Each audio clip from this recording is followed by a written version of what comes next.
नमस्कार। कनक जीवन चैनल में आपका स्वागत है। आज चूँकि पंचायत चुनाव शुरू है, लोग अपना परिचय दे रहे हैं, लोग घूम रहे हैं, अपना चुनाव प्रचार कर रहे हैं। तो उसी दौरान मैं लालादपुर प्रखंड मुख्यालय का जो पंचायत है, दंदासपुर पंचायत है, लेकिन दंदासपुर पंचायत में पंचायत चुनाव जैसे एमपी एमएलए का चुनाव होता है, उस कदर यह चुनाव यहाँ हावी हो चुका है। यहाँ प्रत्याशी तरह तरह के प्रोपगंडे अपना रहे हैं और तरह तरह की बातें भी कर रहे हैं, क्योंकि यहाँ जो भी प्रत्याशी हैं अव्वल दर्जे के प्रत्याशी हैं, पढ़े लिखे प्रत्याशी हैं। जी हाँ, मैं तो उसी क्रम में मैं बहुत लोगों के पास जा रहा हूँ, या लोग स्टूडियो में भी आकर के अपनी बातों को रख रहे हैं कनक जीवन चैनल के माध्यम से। तो आज मैं पहुँचा हूँ यहाँ दंदासपुर पंचायत के भावी मुखिया उम्मीदवार गुड्डू तिवारी जी। तो गुड्डू तिवारी जी के पास आज मैं हूँ। आज मैं जानूँगा उनसे कुछ राजनीति की बातें, कुछ व्यक्तिगत बातें और चुनाव लड़ने का कारण। वैसे ये युवा का नेतृत्व कर रहे हैं, बिल्कुल युवा हैं और युवा का नेतृत्व। फिलहाल मैं सबसे पहले गुड्डू तिवारी जी से मैं उनका परिचय जानना चाहूँगा कि वो अपना परिचय कनक जीवन चैनल को दें। कनक जीवन चैनल में आपका स्वागत है।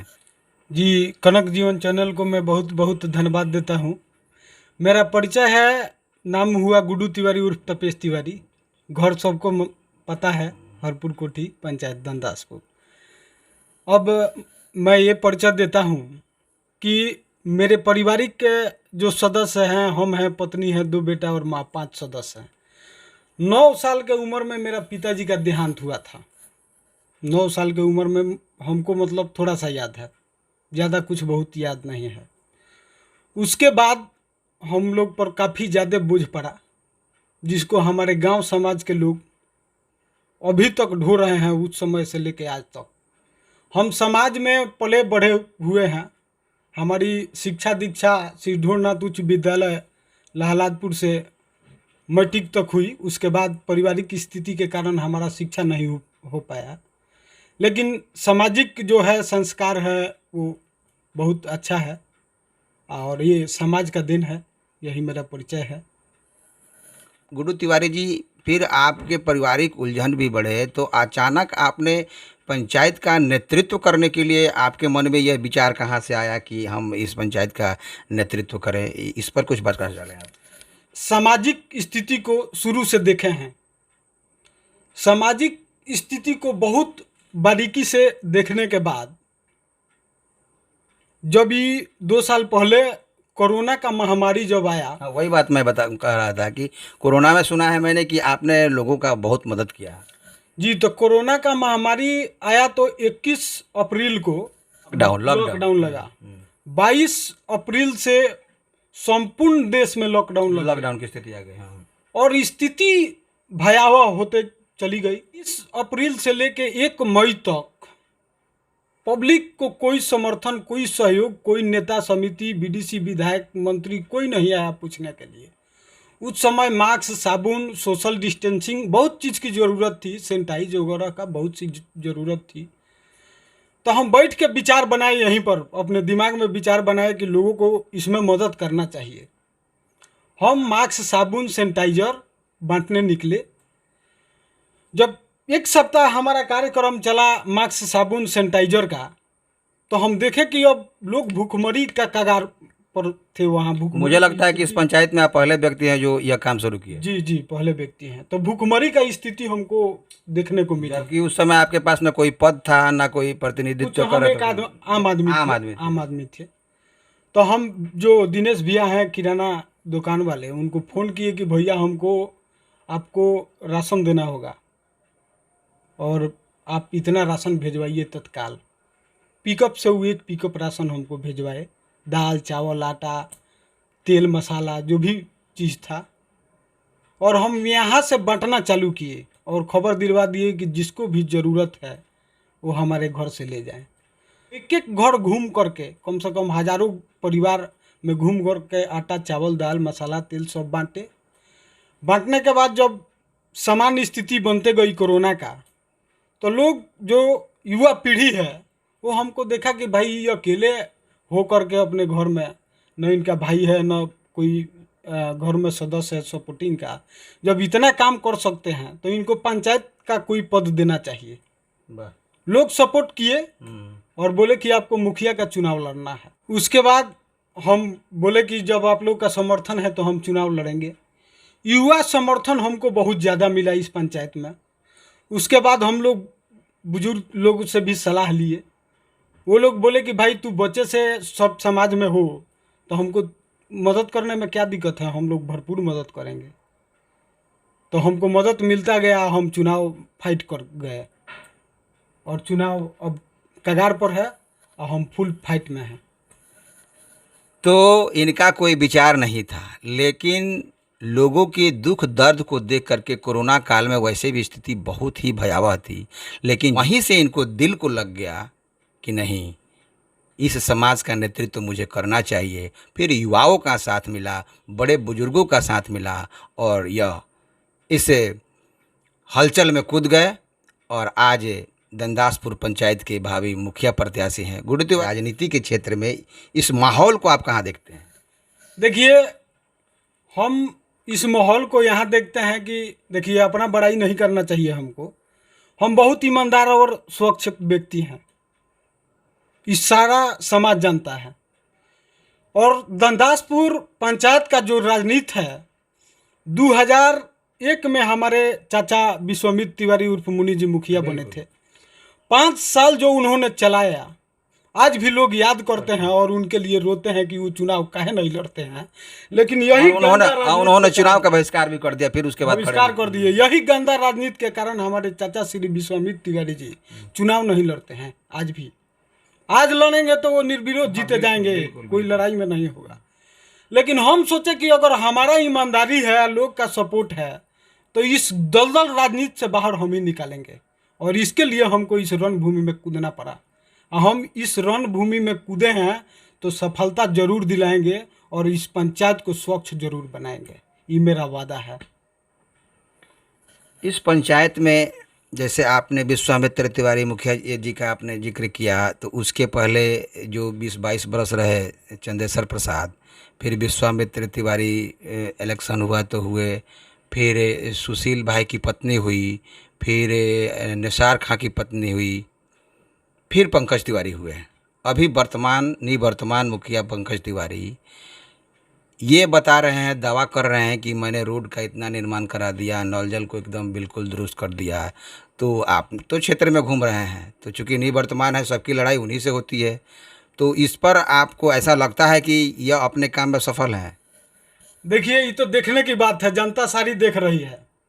हम इतना कहेंगे कि 2016 से 2021 5 साल टर्म उनका पूरा हो चुका है और 5 साल में उन्होंने जो काम किए हैं वो दंदासपुर और हरपुर कोठी मिलाकर बहुत सारा काम हुआ है। पीसीसी का, नल जल का बहुत सारा काम हुआ है, इंदिरा आवास का।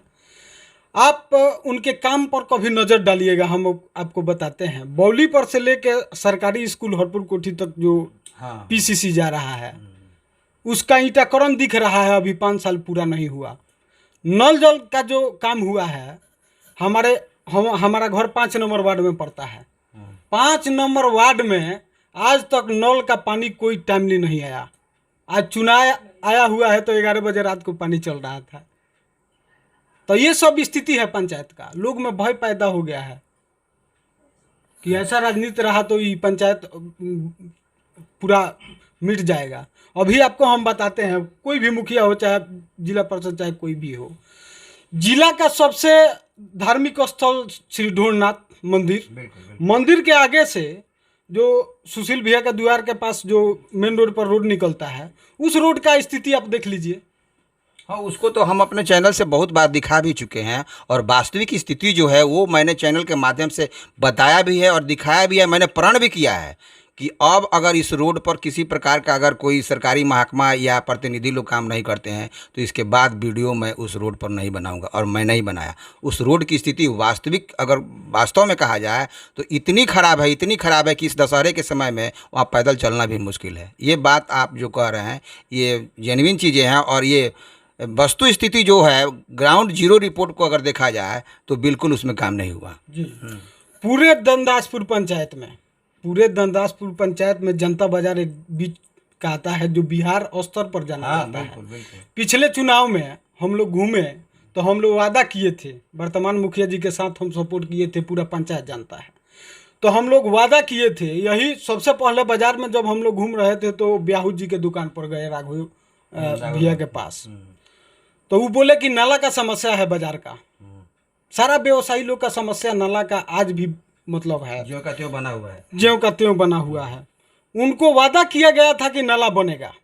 आज हर महीना 3500 रुपया ब्याहुत मेडिकल और ब्याहुत परिवार वो सफाई वाला गाड़ी को देते हैं, तब जाके उन लोग का टंकी का पानी नदी में गिराया जाता है या कहीं बिगा जाता है। कोई नाला नहीं बना जनता बाजार पर। ऐसा व्यवस्था होना चाहिए पंचायत का। जो मुख्य व्यवस्था है वही नहीं हुआ तो आप नल जल और पीसीसी का मतलब क्या देख रहे हैं? कोई तो वो तो दावा कर रहे हैं कि हम यहाँ दंदासपुर पंचायत में सड़कों का हमने जाल बिछा दिया। इसमें कहाँ तक सच्चाई है? 7 करोड़ का काम हुआ है दंदासपुर और हरपुर मिला करके, और जो काम हुआ है जाके खून के रोड को देख लीजिए, 3 इंची कहीं 2 इंची, कहीं ईटाकरण दिखाई दे रहा है, कहीं धंस गया, कहीं टूट गया। ये तो सारा जनता के सामने है ना। जनता इसका जो है वो दिखाएगी इस चुनाव में कि कितना काम हुआ है। चल रही है। मुखिया जी कह रहे हैं पंकज तिवारी कि हमने नल जल दंदासपुर पंचायत में संपूर्ण करा दिया और पूर्ण रूप से, जबकि मुख्यमंत्री का ये योजना ज़बरदस्त तरीके से ऐसा बताया भी गया है। मैं बार बार इस वीडियो में कहता हूं कि मुख्यमंत्री ने ऐसी घोषणा की कि जिस मुखिया प्रत्याशी के क्षेत्र में नल जल की योजना संपूर्ण नहीं होगी, महत्वाकांक्षी योजना हालांकि उनकी है, तो वो मुखिया चुनाव नहीं लड़ सकते, लेकिन फिर भी लड़ रहे हैं।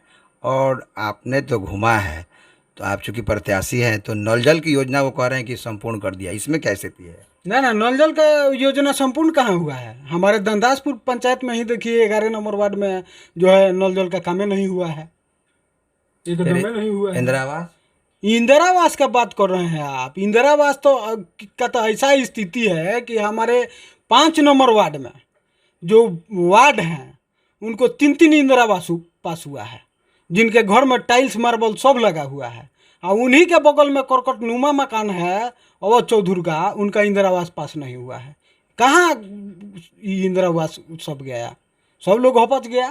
गुड्डू तिवारी जी, आपके बारे में विरोधी या ऐसे अफवाहों में लोग सुन रहे हैं कि आप तो लड़ने वाले हैं नहीं, अभी चल रहे हैं और बीच में पता नहीं कब बैठ जाएंगे, कब सरेंडर कर देंगे। इस पर आपका क्या कहना है? देखिए, जन्म से लेकर आज तक जो रणभूमि में हम उतरे हैं वो किए हैं।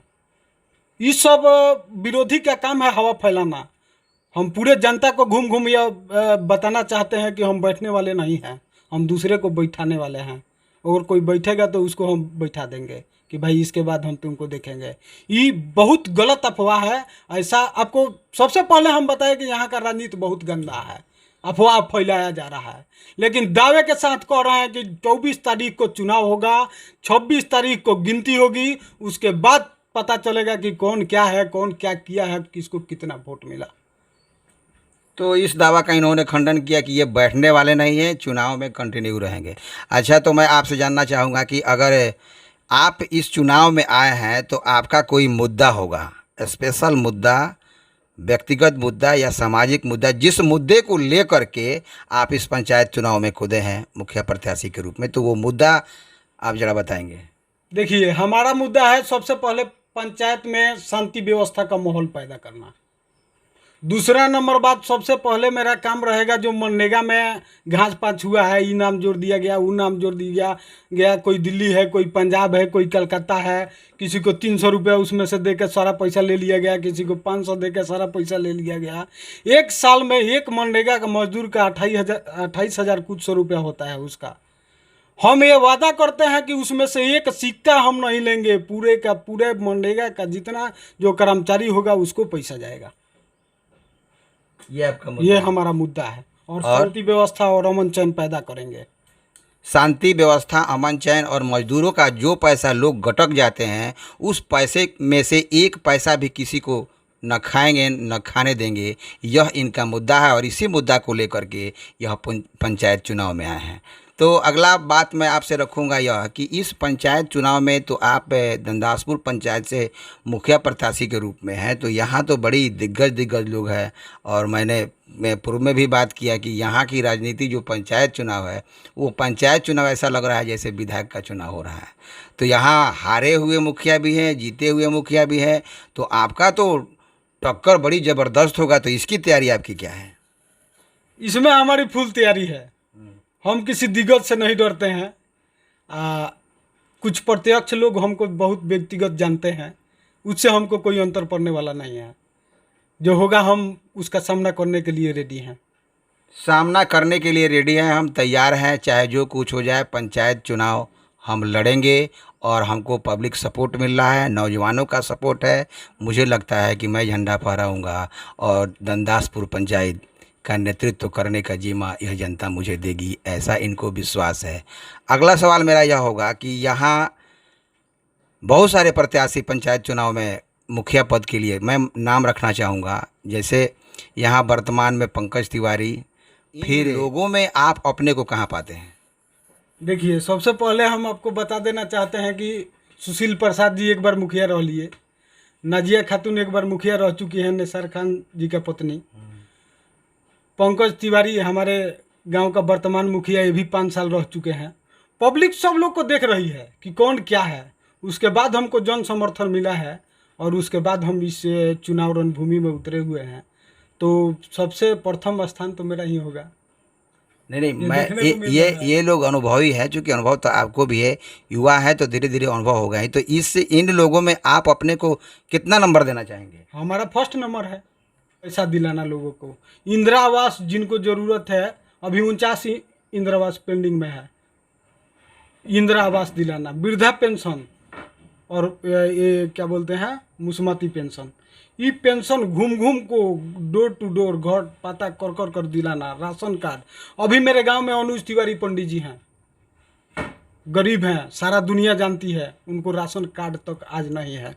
जबकि पाँच आदमी को अगर पैड पर लिख के मुखिया जी दे देते हैं तो गांव में 5 आदमी को राशन फ्री मिलना चाहिए। आपके पास कार्ड हो या ना हो, उनको एक फुट्टी राशन नहीं मिलता है। ये सब हक लोगों को दिलाना मेरा पहला काम रहेगा। पंचायत चुनाव दंदासपुर पंचायत के भावी मुखिया प्रत्याशी गुड्डू तिवारी जी, जब से आपने होश संभाला उस जीवन काल में कोई ऐसा क्षण आया जो खुशी का क्षण हो, वो आप जिंदगी भर नहीं भूल सकते? वो क्षण जो आपके जीवन में खुशी का क्षण। खुशी का क्षण अभी तक हमारे जीवन में नहीं आया है, लेकिन लग रहा है कि अब आएगा। 26 नवंबर के बाद मेरा खुशी का क्षण आएगा और तमाम जनता जब खुश रहेगी उसमें हमारी सबसे बड़ी खुशी होगी। यही मेरा खुशी का क्षण रहेगा। खुशी का क्षण आया नहीं, लेकिन खुशी के क्षण का इंतजार है, गुड्डू तिवारी जी का ऐसा कहना है। वो क्षण आप याद कीजिए, जिस क्षण को याद करके आपके रोंगटे खड़े हो जाते हैं। आपके जीवन का सबसे दुखी क्षण, वो कनक जीवन चैनल के माध्यम से दर्शक जानना चाहेंगे। देखिए, सबसे दुखी क्षण हमारा रहा 1997, जिस समय हमारे पिताजी का मृत्यु हुआ था। 4 बहन और अकेले भाई, बाबा जी मेरे जिंदा थे और माँ थी। घर नहीं था, टाइम पर भोजन नहीं था, शाम होते सोचते थे कि कहाँ से बनेगा। 1997 सबसे मेरा जीवन का दुखी क्षण रहा। पिताजी आपके नहीं रहे? जी नहीं। पिताजी जब नहीं रहे, एक पुत्र के लिए पिता क्या होता है ये किसी से बताने की ज़रूरत नहीं है। वह इनके लिए सबसे दुख का क्षण रहा। उनकी यादें अभी इनके हृदय में दफन है और उसको याद करके आगे इनको प्रेरणा मिलते रहती है और समाज में आगे काम करने की हिम्मत और हौसला मिलता है। गुड्डू तिवारी जी, इसमें इस पंचायत में काम बहुत बाकी है। आपके कंधों पर बहुत सारी जिम्मेवारी होगी। अगर जनता आपको स्नेह प्रेम देती है तो उस जिम्मेवारी को आप किस तरह से ले रहे हैं? देखिए, हम पंचायत में हरपुर, दंदासपुर, शिवटोला, सारण, जंगल बेला, लहलादपुर, जितने भी टोला और गांव मिला जुला के है, उस सबको हमने वाच किया है। 5 साल में जितना भी फंड आएगा काम का, वो तो होइबे करेगा और इसमें बाकी भी रहा तो वो अपने निजी कोष से हम करवाएंगे। फंड के अलावा? फंड के अलावा देखिए, राजनीति सत्ता जो है वो सुख भोगने का साधना नहीं होता है, वो जन सेवा का माध्यम होता है। और सत्ता मिल गया तो हमारे मन में यही रहता है कि हम उसका सदुपयोग करें। ये भी बातें सुनने को मिल रही है कि जो वर्तमान में नहीं, वर्तमान अभी मुखिया पंकज तिवारी हैं, फिर आप गुड्डू तिवारी हैं, दोनों एक ही जाति से बिलोंग करते हैं। और चूँकि दंदासपुर पंचायत ऐसा रहा है कि बैकवर्ड फॉरवर्ड की पढ़ाई लड़ाई होते रही है, तो दोनों आदमी फिर एक ही पद पर लड़ना, इसमें लोगों को आप क्या कहना चाहेंगे? देखिए, इसमें हम लोगों से क्या कहना चाहेंगे, हमारा गांव जो है, हम बैकवर्ड फॉरवर्ड का हम दिमाग माइंड मेकअप जन्म से आज तक ले नहीं किए हैं। अभी मेरे साथ है बैकवर्ड बहुत ज़्यादा हैं, फॉरवर्ड तो हम है हैं, तो फॉरवर्ड हमारे साथ है। तो हम कहीं से कमज़ोर नहीं हैं। अब बैकवर्ड फॉरवर्ड हम नहीं मानते हैं, हम ईमानदारी मानते हैं। नहीं, वो बात नहीं, मैं ये कहना चाहता हूँ कि जैसे मान लीजिए कि आप भी तिवारी जी, पंकज भी तिवारी जी, फिर उधर से कुशवाहा में 2-3-4 प्रत्याशी, मान लीजिए इधर से तिवारी जिलों में 2 प्रत्याशी, तो ये चीज़ मतलब इसके पहले जब उनका रिजल्ट हुआ तो ऐसी स्थिति नहीं थी। तो इस समय जो स्थिति बन रही, इस पर आप अपने ग्रामीण जनता को क्या कहेंगे कि इसमें संतुष्ट कीजिए आप कि 2 लोग लड़ रहे हैं, जबकि पहले से ऐसा यहाँ का वातावरण नहीं रहा है, तो आप दूसरा हैं, वो पहला निकले हैं नहीं, तो इसमें आप क्लियर कीजिए इसको। हम इसमें क्लियर क्या करें, इसमें तो गांव का जो ग्रामीण जनता है वो क्लियर करके ही हम। मुझे लगता है कि इसी के लिए ग्रामीण जनता से आवाज़ आ रही है कि आप लड़ेंगे नहीं, आज बैठ जाएंगे, कल बैठ जाएंगे, यही वहाँ पर जो स्थिति है। हाँ, यहाँ तो भ्रम फैलाया जा रहा है जनता के बीच ना, अपना 2-4 आदमी भेज के भ्रम फैलाया जा रहा है कि गुड्डू तिवारी चुनाव नहीं लड़ेंगे। तो हमारे दर्शकों को आप ताल ठोक के बताइए। हम ताल ठोक के बताते हैं कि हम चुनाव लड़ेंगे, कोई दुनिया का शक्ति इसको रोकने नहीं जा रही है। हमसे कोई समझौता करने के लिए हमारे पास अब आएगा भी नहीं, आएगा तो उसका भरपूर जवाब हम देंगे। तो उन लोगों को जवाब मिल गया होगा जो लोग ये कहते हैं कि गुड्डू तिवारी खड़ा होने वाले नहीं है, चुनाव लड़ने वाले नहीं है, ये बैठ जाएंगे। तो आज आपने सुना और सुनने के बाद आपको उस सवाल का जवाब मिल गया होगा। तो कनक जीवन चैनल पर गुड्डू तिवारी जी ने हमसे अपने मन की बात, क्षेत्र की बात, समस्याओं की बात रखी और आगे इनकी क्या कार्य योजना है उस पर भी बहुत सारी बातें हम लोगों ने की। और गुड्डू तिवारी जी, आपने कनक जीवन चैनल को इतना महत्वपूर्ण समय निकाल करके हमको दिया, इसके लिए हम आपका आभारी रहेंगे। नमस्कार। जी नमस्कार, मैं राकेश कुमार शाह, निवर्तमान मुखिया किशुनपुर लोगा। मैं बहुत जल्द कनक जीवन चैनल पे आप सबों के बीच आ रहा हूँ, जिसमें विरोधियों के सवाल का जवाब और अपने मतदाता की मन की बात कहने आपके बीच आ रहा हूँ। नमस्कार।